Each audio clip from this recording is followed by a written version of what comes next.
કાંઠા ગોરમાની કથા। નદી કાંઠે એક રમણીય ગામ હતું। તેમાં એક ડોસી, તેના 2 દીકરા અને 2 વહુઓ સાથે રહેતી હતી। ઘરમાં કલેશ થતાં 2 દીકરાઓ અલગ થઈ ગયા। તેઓમાંથી કોઈ માને રાખવા તૈયાર નહોતા, તેથી ડોસી પણ અલગ રહી પોતાનું ગુજરાન ચલાવતી। આમ 3 જણા જુદા જુદા ઘરમાં રહેતા હતા, પણ વાર તહેવારે ભેગા મળી આનંદ માણતા। ડોસી ધાર્મિક વૃત્તિના હતા। તે રોજ સવારે ઉઠી પુરુષોત્તમ ભગવાનનું નામ લેતા લેતા નદીએ નાહવા જતા। તેમના નાના દીકરાની વહુ પણ રોજ નદીએ સ્નાન કરવા જતી। તેઓ કાંઠા ગોરમાનું પૂજન કરી ઘેર આવી કામકાજમાં લાગતા। જ્યારે મોટા દીકરાની વહુ ઉઠતા જ ઘરની ઝંઝટમાં લાગી જતી। દીકરા, દીકરી અને પતિને આ કરો તે હુકમો છોડ્યા કરતી। તે 2 પૈસે સુખી હતી, તેથી તેને પૈસાનું અભિમાન આવી ગયું હતું। સાથે કંઈક હતું એથી તો એના અભિમાનનો પારો ઓર ચઢ્યો હતો।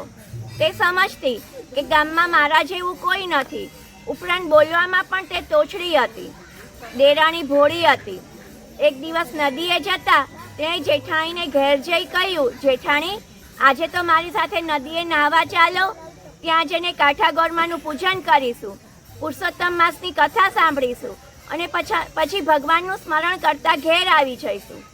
જેઠાણી કહેવા લાગી, આ તો નવરાના કામ છે, નાહવાનું તો ફક્ત બહાનું છે, પણ ત્યાં બધા ભેગા મળી ગામની નિંદા કરતા હોય છે, આમાં આપણું કામ નહીં।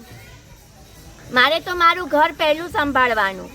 મારે ઘેર આવનારા ઘણા, મારા પતિ દુકાનેથી આવે, છોકરાઓ નિશાળેથી આવે, પિયર ગયેલી વહુ આવે, સાસરે ગયેલી દીકરી આવે, સગા સંબંધીઓ આવે, સીમમાં ગયેલ ઢોર પણ આવે। આમાંથી હું આખો દિવસ નવરી પડું તો તમારી સાથે નાહવા આવું ને? તમારે વ્રત કરો, મને તો ધર્મ કર્મ કરવાનો સમય જ નથી। જેઠાણીની લાંબી ચોડી વાત સાંભળી દેરાણીને દુઃખ થયું, છતાં તે કંઈ બોલી નહીં। તે સાસુ પાસે ગઈને બધી વાત કરી। સાસુએ કહ્યું, જે કરે તે ભરે। ભગવાન માણસને સુખ આપે છે અને સુખ મળ્યા પછી ભગવાનને તે ભૂલી જાય છે। મોટી વહુ સમજે તો સારું, નહીંતર એના ભાગ્ય પણ ફૂટેલા જ છે। કાંઠા ગોરમાં રીઝે તો ધન ધાન્યનો પાર ન રહે અને ખીજે તો કોઈ નાય નહીં। આમ દિવસો વીતી રહ્યા હતા। દેરાણીના દિવસો પુરુષોત્તમ ભગવાનના ધર્મ ધ્યાનમાં જતા હતા, જ્યારે જેઠાણીના દિવસો સંસારિક કામકાજને ઝંઝટમાં વીતતા। તેની પાસે ધર્મ કરવાનો વખત જ નથી, એ તો સગાવાલાને રીઝવવામાં પડી હતી। દેરાણી તો રોજ નદીએ નાઈ કાંઠા ગોરમાની વાર્તા સાંભળતી અને ધર્મ ધ્યાનમાં રહેતી। આથી કાંઠા ગોરમાં દેરાણી ઉપર રીઝ્યા, તેને ઘણી સુખ સાયબી દીધી। બીજી બાજુ પુરુષોત્તમ ભગવાનનું અપમાન કરનારી જેઠાણી ઉપર તે કોપાયમાન થયા। કાંઠા ગોરમાના કોપનો પાર ન રહ્યો, તેમણે જેઠાણીને શાપ આપ્યો। આથી પેઢીએથી પતિ ગાયબ થયો, નિશાળે ભણવા ગયેલ છોકરો ઘેર પાછો ન આવ્યો, દીકરીના સાસરિયા કોપ્યા, તેથી તેની દીકરીને તેની મા પાસે જવા ન દીધી। પિયર ગયેલી વહુ પણ પાછી ઘેર ન આવી, કોઈ સગાવાલા ન આવ્યા, સીમમાં ગયેલ ઢોર પણ પાછા ન ફર્યા। આમ અણધાર્યું બનવાથી જેઠાણી હેપતાઈ ગઈ, તેના શોકનો પાર ન રહ્યો। તેને પોતાની ભૂલ સમજાણી। તે દેરાણી પાસે પહોંચી અને પોતાની દુઃખની વાત તેને દેરાણીને કરી। દેરાણી તેને સાસુ પાસે લઈ ગઈ। સાસુ ઓટલે બેસી માળવા ફેરવી રહ્યા હતા, ત્યાં તો જેઠાણી આવીને તેમના પગમાં પડી વાર્તાલાપ કરતા કહેવા લાગી, માં, હું તો લૂંટાઈ ગઈ। મારો તો પતિ ગયો, પુત્ર ગયો, ઢોર ઢાંખર ગયા, સવડા નાખું ત્યાં અવડા પડે છે, માટે કંઈક રસ્તો બતાવો, તમે કહેશો તેમ હું કરીશ। સાસુએ કહ્યું, મોટી વહુ, તે જાણીએ અજાણીએ પણ પુરુષોત્તમ ભગવાનનું અપમાન કર્યું છે। આજથી કાંઠા ગોરમાં તારા ઉપર કોપાયમાન થયા છે, તેથી તારા બધા કાર્યો અવળા થાય છે। આથી કરીને તું પુરુષોત્તમ માસનું સ્નાન કર, ધર્મ ધ્યાન કર, કાંઠા ગોરમાનું પૂજન કરી એમને વિનવણી કર, ભૂલની ક્ષમા માગ। હવે મારી એક વાત સાંભળ, ધર્મ થાય તો કરીએ, પણ ધર્મનો અનાદર કદી ન કરીએ। ત્યારે જેઠાણી રડતા રડતા બોલી, માં, હું સાવ આંધળી છું, અજ્ઞાન છું, ધર્મની વાત જાણતી નથી, અજાણતા અનાદર થયો છે। હું કોઈ દિવસ નદીએ કાંઠા ગોરમાને પૂજવા ગઈ નથી, મારે ત્યાં જઈને શું કરવાનું? સાસુએ કહ્યું, એક થાળમાં પૂજનની બધી સામગ્રી લેવી, તેમાં શ્રીફળ, પુષ્પ, ચોખા, સોપારી, કંકુ, અબીલ, ગુલાલ, ધૂપ, અગરબત્તી મૂકી, હાથમાં પૂજનનો થાળ લઈ ખભે ચૂંદડી નાખી ઢોલીને લઈને થોડી સ્ત્રીઓ સાથે વાજતે ગાજતે નદીએ જા. ત્યાં જઈ પુરુષોત્તમ ભગવાનનું નામ લઈ સ્નાન કરી કપડાં બદલીને પુરુષોત્તમ ભગવાનની પ્રાર્થના કરજે. પછી કાંઠા ગોરમાનું પૂજન કરી કાલાવાલા કરજે. હે ગૌરીમાં, હું અજ્ઞાનતાને લીધે તમારો મહિમા સમજી શકીને આથી મેં તમારા વ્રતનો અનાદર કર્યો. હવે મને મારી ભૂલ સમજાય છે. તમે મોટા મનવાળા છો. માં, મારા ઉપર પ્રસન્ન થાવ. મને સુખ શાંતિ આપો. મારા ઉપર આવેલ આપત્તિ દૂર કરો. જેઠાણીએ સાસુની શિખામણ માથે ચઢાવી. તે સાસુને પગે લાગી કાંઠા ગોરમાને પૂજવા જવાની તૈયારી કરવા લાગી. દેરાણી જેઠાણીએ સાસુએ આડોશ પાડોશમાંથી ભાવિક સ્ત્રીઓને ભેગી કરી બધાને સાથે લઈને વાગતે ગાજતે નદીએ પહોંચી. ત્યાં સ્નાન કરી કાંઠા ગોરમાનું પૂજન કર્યું. કથા વાર્તા સાંભળી ક્ષમા માગી. કાંઠા ગોરમાનું પૂજન કરીને જેઠાણી જ્યારે ઘેર પાછી ફરી ત્યારે હરખ માતો ન હતો. કેમ કે પતિ પેઢીએથી ઘેર આવી ગયો હતો. દીકરો નિશાળેથી આવતો દેખાયો. થોડી વાર પહેલાં જ પિયર ગયેલી વહુ આવીને ઓસરીમાં ઊભી હતી. સાસરેથી દીકરી પણ આવી પહોંચી હતી. સીમમાં ગયેલ ઢોર આવવા લાગ્યા. સગાવાલા પણ આવી પહોંચ્યા. આમ ચમત્કારિક રીતે આ બધું બનવાથી જેઠાણીએ કહ્યું, હે ગૌરીમાં, તમારી કૃપાથી ગુમાવેલું મને પાછું મળ્યું છે. હવે હું પુરુષોત્તમ માસનું પૂર્ણ શ્રદ્ધા સાથે વ્રત કરીશ. દરરોજ સ્નાન કરવા જઈશ. કાંઠા ગોરમાને પૂછીશ. વ્રતની પૂર્ણાહુતિ સમયે બ્રહ્મ ભોજન કરાવીશ. અન્નદાન અને વસ્ત્રદાન આપીશ. નિંદા કરીશ નહીં. ખરાબ આચરણ નહીં કરું અને મારા હું પદનો ત્યાગ કરીશ. જેઠાણીએ મનમાં જે સંકલ્પ કરેલ તેનો તેણે તે દિવસથી અમલ ચાલુ કરી દીધો. તે સવારે વહેલા ઉઠી દેરાણી અને સાસુ સાથે નદીએ સ્નાન કરવા ગઈ. કાંઠા ગોરમાનું પૂજન કરતી, કથા વાર્તા સાંભળતી. કાંઠા ગોરમાએ ત્રણેયને સદબુદ્ધિ આપી. દેરાણી જેઠાણી પોતાના પતિઓ સાથે ડોસીના અસલ ઘરમાં રહેવા આવી ગયા. ડોસીના બંને દીકરાઓને આથી આનંદ થયો.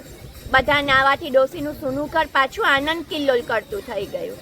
હે પરસોત્તમ ભગવાન, હે કાંઠા ગોરમા, તમે જેમ સાસુ જેઠાણી દેરાણીને ફળ્યા તેમ તમારું પૂજન કરનાર, કથા સાંભળનાર, સ્નાન કરનાર દરેક ભાવિકોને ફળજો અને સુખ શાંતિ આપજો. બોલો પરસોત્તમ ભગવાન.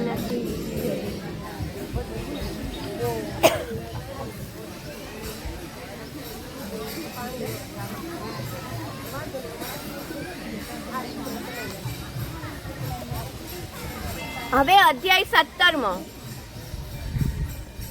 સુદેવને પુત્ર વિલાપ. સૂત પુરાણી બોલ્યા, હે મુનિ શ્રેષ્ઠો, ગૌતમીના આશ્વાસનથી સુદેવ શોકમુક્ત થયો અને એણે પોતાના ચિત્તને પ્રભુ ચિંતનમાં પરોવ્યું. આમ ઘણો વખત વીતી ગયો. તેનો પુત્ર 12 વર્ષનો થયો. એક દિવસ દર્ભ અને સમિધ લેવા જંગલમાં ગયો. આ સમયે સુખદેવ પોતાના મિત્રો સાથે કૂવા પાસે રમવા લાગ્યો. બધાને તરતા આવડતું હતું, તેથી બધા કૂવામાં ઉતરીને જળ ક્રીડા કરવા લાગ્યા. તેઓ કૂવામાં સંતાકુકડી રમી રહ્યા હતા. એવામાં સુખદેવે મિત્રોને છેતરવા માટે ઊંડા જળમાં ડૂબકી મારી. ભાવીનો ભૂલાવ્યો તે કૂવાના ઊંડા જળમાં આગળ વધ્યો. અહીં તે બરાબર સપડાઈ ગયો. તેણે બહાર નીકળવા માટે ઘણા પ્રયત્નો કર્યા, પણ તેમાં તેને નિષ્ફળતા મળી. અંતે તે કૂવામાં ગુંગળાઈને મરણ પામ્યો. થોડા સમય સુધી રાહ જોવા છતાં સુખદેવ પાણીની સપાટી ઉપર ન આવતા તેના મિત્રો ગભરાઈ ગયા. તેઓ દોડીને તેની માતા ગૌતમી પાસે પહોંચી ગયા અને તેમને આ બનાવની જાણ કરી. આ સમયે સુદેવ પણ આવી પહોંચ્યો હતો. આ વાત સાંભળી બંને પતિ પત્ની બેભાન થઈ ગયા. થોડી વાર પછી ભાનમાં આવતા તેઓ કૂવા તરફ દોડ્યા. બધાએ ભેગા મળી સુખદેવના શબને કૂવામાંથી બહાર કાઢ્યું. પતિ પત્ની ચોધા રાત્રે રડતા હતા. તેઓ પાગલ જેવા બની ગયા હતા. સુદેવ પાગલ અવસ્થામાં બોલવા લાગ્યો, હે પુત્ર, મારી સાથે તું ઘેર ચાલ. અમે તને લીધા વગર ઘેર જવાના નથી. તું કેમ સૂઈ રહ્યો છો? જલ્દી ઉઠ. તારા મિત્રોએ તને વેદાધ્યયન કરવા બોલાવે છે. ગુરુ તને શાળાએ બોલાવે છે. માટે જલ્દી જલ્દી ઊભો થા. દીકરા, તારા વગર જીવવું નકામું છે. હે પુત્ર, કોઈ દિવસ નહીં અને આજે અમને પૂછ્યા વગર શા માટે છાનો માનો કૂવે રમવા ગયો? મારા કયા પાપની ઈશ્વરે મને આ સજા કરી? અમે તારું શું બગાડ્યું હતું? શા માટે અમારી પાસેથી અમારી પુત્રને છીનવી લીધો? હે દીનદયાળ, હે દયાળુ પ્રભુ, પુત્ર વીરાના અગ્નિના તાપથી બળતા અમારું રક્ષણ કરો. હું મારી મૂર્ખાઈનું ફળ ભોગવી રહ્યો છું. મેં હઠ કરીને પુત્ર પ્રાપ્તિ કરી, તેનું જ આ પરિણામ લાગે છે. જે વસ્તુ મારા ભાગ્યમાં ન લખાયેલી હોય તે મને ક્યાંથી મળી શકે? શ્રી બૃહદ નારાયણ પુરાણના પુરુષોત્તમ મહાત્માનો સુદેવનો પુત્ર વિલાપ નામનો 17મો અધ્યાય સંપૂર્ણ. બોલો પરસોત્તમ ભગવાન. હવે વાર્તા દિવ્ય પ્રસાદની કથા. રામનગરમાં રાજા ભૈરવ રાજ કરે. જેવું નામ તેવું કામ તે કરતો હતો. તે ક્રૂર અને ઘાતકી હતો. સાધારણ ગુના માટે તે આકરી સજા કરતો. તેને દિલમાં જરા પણ રહેમ નજર નહીં. શિકાર તેનો મુખ્ય શોખ. હિંસક પશુઓ સાથે નિર્દોષ અને નિર્મળ પ્રાણીઓને પણ તે છોડતો નહીં. તેણે પોતાની જિંદગીમાં કોઈ પુણ્ય કાર્ય કર્યું ન હતું. તેની આખી જિંદગી પાપભર્યા કાર્યો કરવામાં જ ગઈ હતી. તેની રાણીનું નામ ફૂલકુંવર હતું. સાચે જ તે ફૂલ જેવી સુંદર, કોમળ ને નાજુક હતી. તે ધર્મિષ્ઠ અને દયાળુ હતી. તેની આખો દિવસ વ્રત જપ તપમાં જતો. રાજા જેટલું પાપ કરે એટલું જ રાણી પુણ્ય કરે. રાજા વનમાં શિકારે જાય ત્યારે રાણી પંખીને ચણ નાખે, ગાયોને ઘાસ નાખે, દીન દુખીઓને મદદ કરે. આમ કરતા રાજા ભૈરવ પ્રૌઢ થયો. શરીરની શક્તિ ધીમે ધીમે ઘટતી ગઈ. ત્યારે રાજાને પોતે કરેલ પાપના પડછાયા ડરાવા લાગ્યા. રાજા ઊંઘમાંથી ઝપકીને જાગી જતો. કરેલ પાપ યાદ કરીને સંતાપ કરતો. રાજાને ક્યાંય ચેન પડતું નથી. તેને થવા માંડ્યું કે હજી જે થોડી ઘણી આવરદા બાકી હોય તેમાં કંઈક ભલાઈના કામ કરું તો શાંતિથી મોત આવે. ઘણા દિવસના સંતાપ અને વિચારને અંતે તેણે નક્કી કર્યું કે આ રાજપાટ કુંવરને સોંપીને જંગલમાં જઈ ધર્મ ધ્યાન ને તપ કરું, જેથી જીવને કંઈક શાંતિ મળે. છેવટે તેમણે તે વિચારીને અમલી બનાવ્યો. કુંવરને રાજપાટ સોંપી વનમાં જવાનું નક્કી કર્યું. ત્યારે તેમની સાથે રાણીએ પણ આવા આગ્રહ કર્યો. જ્યાં પતિ ત્યાં હું, તેમ સતી નારીએ વિચાર્યું. બંને રાજમાંથી કંઈ પણ લીધા વગર ઉઘાડા પગે અને સામાન્ય વસ્ત્રો સાથે ચાલી નીકળ્યા. વનમાં પ્રવેશતા જ એક 4 હાથવાળો માણસ તેમની સામે મળ્યો. રાજાએ તેના 4 હાથ જોઈ તે કોઈ દેવ હશે તેમ માની તેના પગમાં પડ્યો. રાણીએ પણ રાજાનું અનુકરણ કર્યું. રાજા બોલ્યા, હે દેવ, હું મહાપાતકી છું. પાપ કરતા પાછું વળી જોયું નથી. પાપના પડછાયે મને જંપીને જીવવા દેતો નથી, માટે તમે મને બચાવો. ત્યારે 4 હાથવાળો બ્રાહ્મણ બોલ્યો, ભાઈ, હું કોઈ દેવ નથી, હું તો બ્રાહ્મણ છું. આગળ જતાં મારા જેવા ઘણાય 4 હાથવાળા માનવો તમને જોવા મળશે. રાજાને લાગ્યું કે આમાં કંઈક ભેદ લાગે છે. તેથી રાજાએ બ્રાહ્મણે તે જણાવવા આગ્રહ કર્યો. ત્યારે બ્રાહ્મણ બોલ્યો, થોડા દિવસ પહેલાંની વાત છે. હું આ રસ્તેથી પસાર થતો હતો ત્યારે સામે દેખાતા તળાવની પાળે મેં એક 4 હાથવાળા ગોવાળને બેઠેલ જોયો.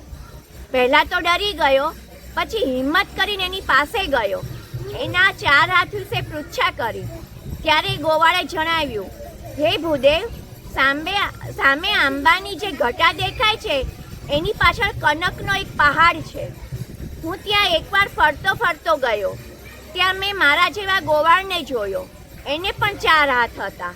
હું તેની સામે જિજ્ઞાસાથી તાકી રહ્યો. ત્યારે તે મારી પાસે આવીને મારા હાથ પકડીને મને કનકના પહાડ ઉપર લઈ ગયો. ત્યાં ભગવાન પુરુષોત્તમનું મંદિર હતું. આ મંદિરનો પ્રસાદ જે જમે એ 4 હાથવાળા થઈ જાય. મેં પ્રસાદ લીધો એટલે હું 4 હાથવાળો થયો. આ રીતે તે ગોવાળે મને તે મંદિરમાં લઈ પ્રસાદ જમાડ્યો. ત્યારથી મારા પણ 4 હાથ થવા પામ્યા. આ સાંભળી રાજા આજીજી કરવા લાગ્યો. હે ભૂદેવ, મને પણ તે કનકના પહાડ ઉપર લઈ જાઓ. કદાચ ત્યાં મારા પાપનો ભાર હળવો થાય. બ્રાહ્મણ રાજા રાણીને લઈને આંબાની ઘટા આગળ આવ્યો. પણ રાજાને ત્યાં કંઈક કનકનો પહાડ દેખાયો નહીં. કનકનો પહાડ ન દેખાતા રાજા નિરાશ થયો. તે બ્રાહ્મણ બોલ્યો, રાજા, એ કનકના પહાડના દર્શન પુણ્યશાળીને જ થાય છે ને જિંદગીમાં એક જ પુણ્ય કાર્ય કર્યું હોય તો જરૂર પહાડ દેખાય. આ સાંભળી રાજા નિરાશ વદને બોલ્યો, તમારી વાત સાચી છે ભૂદેવ. મેં આખી જિંદગી નકરા પાપ જ કર્યા છે. એ પાપ આ પુણ્યના અવસરે મારા આડા ઊભા છે. આ પાપ બળે એવો કોઈ રસ્તો તમારા ધ્યાનમાં હોય તો બતાવો. તમે કહેશો તેમ કરવા તૈયાર છું. રાજાને પશ્ચાતાપ કરતો જોઈને બ્રાહ્મણ બોલ્યો, હે રાજન, તમારા સદભાગ્યે અત્યારે પુરુષોત્તમ માસ ચાલે છે. છેલ્લા 8 દિવસ બાકી છે. અહીં 5 જણ બેસીને ઉપવાસ કરી પુરુષોત્તમ ભગવાનના ગુણગાન ગાય તો ચોક્કસ કનક પહાડના દર્શન થાય. રાજાને ગમે તેમ કરીને કનક પહાડના દર્શન કરવા હતા, તેથી તે ઝડપથી બોલ્યો, હું હમણાં જ મારા નગરમાંથી 5 જણને લઈ આવું છું. એ 5એયનો ઉપવાસ કરાવીશ, ભગવાનના ગુણગાન ગવડાવીશ, પછી તો મને કનકનો પહાડ દેખાશે ને. ત્યારે બ્રાહ્મણ હસીને બોલ્યો, રાજન, આમ પુણ્ય ન થાય. જો કનકના પહાડના દર્શન કરવા હોય તો જાતે ઉપવાસ કરવા પડે. તમે ઉપવાસ કરો એનું જ ફળ તમને મળે. સહન કર્યા વગર કે કષ્ટ ભોગવ્યા વગર ભગવાન દર્શન ન આપે. પણ ભૂદેવ, તમે તો 5 જણની વાત કરો છો, બીજા 4ને હું ક્યાંથી લાવું? બ્રાહ્મણ કહે, હે રાજન, તમે તમારા નગરમાં જાઓ, અહીં તમારા પ્રધાન અહીં નગર શેઠને બોલાવી લાવો. ત્રીજા તમે, ચોથા રાણી અને 5મો હું. આમ આપણે 5એય બેસીને ઉપવાસ કરીશું. પુરુષોત્તમ ભગવાનના ગુણગાન ગાઈશું તો તેના પુણ્યના બળે આપણે બધાને કનકના પહાડના દર્શન થશે અને પુરુષોત્તમ ભગવાનના મંદિરમાં જઈને દિવ્ય પ્રસાદનો લાભ મળશે. રાજા તો રાણીને ત્યાં બેસાડી તુરત નગરમાં ગયો અને નગર શેઠ તેમજ પ્રધાનને લઈને પાછો ફર્યો. 5 જણા સ્નાન કરીને ઉપવાસમાં બેઠા. 5માંથી કોઈ પણ ફળ ફૂલ લેતા નથી, ફક્ત પાણી ઉપર જ રહે છે. 5 પુરુષોત્તમ ભગવાનના રાત દિવસ ગુણગાન ગાય કરે છે. આમ કરતાં કરતાં 8 દિવસ વીતી ગયા. 9મા દિવસે સવારે કનક પહાડના દર્શન થતાં જ રાજાની આંખમાં હર્ષાશ્રુ આવી ગયા. 5ને આનંદનો પાર નથી. 8 દિવસના ઉપવાસને લીધે તેઓ લખડાતા પગે પહાડ ઉપર ચડ્યા. શિખર ઉપર સ્વયં પુરુષોત્તમ ભગવાન ઊભા છે. 5 ભગવાનના ચરણોમાં ઢળી પડ્યા. ભગવાન 5ને પ્રસાદ આપ્યો. પ્રસાદ ખાતા જ બધા ચતુર્ભુજ થઈ ગયા. બધા એકી અવાજે બોલી ઉઠ્યા, હે પુરુષોત્તમ ભગવાન, અમને ચતુર્ભુજ થવું નથી, અમને બધાને તમારા વૈકુંઠમાં સ્થાન આપો. ભગવાને તથાસ્તુ કહ્યું કે અચાનક વૈકુંઠ વિમાન આવ્યું અને 5ને લઈને વૈકુંઠ પહોંચી ગયું. બોલો પુરુષોત્તમ ભગવાન.